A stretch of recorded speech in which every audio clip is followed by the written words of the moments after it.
السلام عليكم، واش راكم خوتي وخواتاتي؟ نتمنى تكونوا كامل بخير في نعمه والحمد لله يا ربي. كيما راكم تشوفوا معايا اليوم جيتكم بواحد لا فيديو بزاف شابه نتاع لي كوتليت غير مشويين وغير في لاكوكوط، يعني بلا كوشه بلا حطب ليسونسيال كيما كتشوفوا طايبين زبده يجو علامه. حضرت كميه من لي كويس كيما راكم تشوفوا معايا، الكميه تبقى حسب افراد الاسره تاعك، بغيتي ديري كميه قليله تبغي ديري كبيره. راني نوريكم هنا بلي الكويس تاعي راني متبلاهم بالتوابل تاع اللحم اللي حضرتهم معكم ديجا من قبل، كانوا في الكونجيلاتور، يعني قبل ما ندخلهم الكونجيلاتور تبلتهم وكل شيء وجدتهم ودربوك ديكونجيتهم وجيت نطيبهم.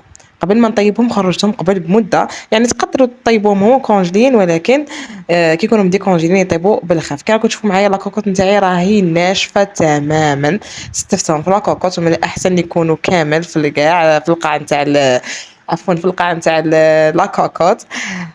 كيما كتشوفوا معايا باش يجيو محمرين تجي فيهم ديك لاكولير الشابه. درت عليهم رشه نتاع الملح وشويه نتاع الفلفل الكحل، هذا ما كان مع التوابل اللي كانوا فيهم تاع من قبل تاع اللحم، كيما قلت التتبيله تاع اللحم. هذا ما نحتاج فيهم باش يجي فيهم بزاف وشباب، ما نديرلهمش الزيت باسكو هما ديجا راح يطلقوا لدام، راح تشوفوا معايا لدام راح يطلقوه. نبلع لا كوكوط وندير الصفاره ونديرهم على نار تكون قليله لمده 45 دقيقه.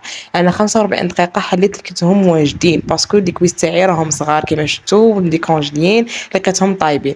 انتي حلي مره على مره يديروا 40 دقيقه، حلي شوفي اسكو طابوا مازال ما طابوش، ليسونسيال ما تزيديهم لا ما لا والو. كما كتشوفوا معايا الكميه نتاع الزيوت اللي طرقته لي وليدام، هذا علاش ما استعملتش الزيت. وهنايا راهم الكويس تاوعي واجدين، طريقه سهله وبسيطه وتوجد ليه كما شفتوا معايا، ماشي ليه ليسونسيال بالخف. ما تدوش معايا يعني جهد باش وجدتهم ولا. كيما كنتو معايا يجوا طايبين الزبده علامه ولقوا بلا ما نحكي لكم. نتمنى تجربوها. دمتم في رعايه الله وحفظه. السلام عليكم.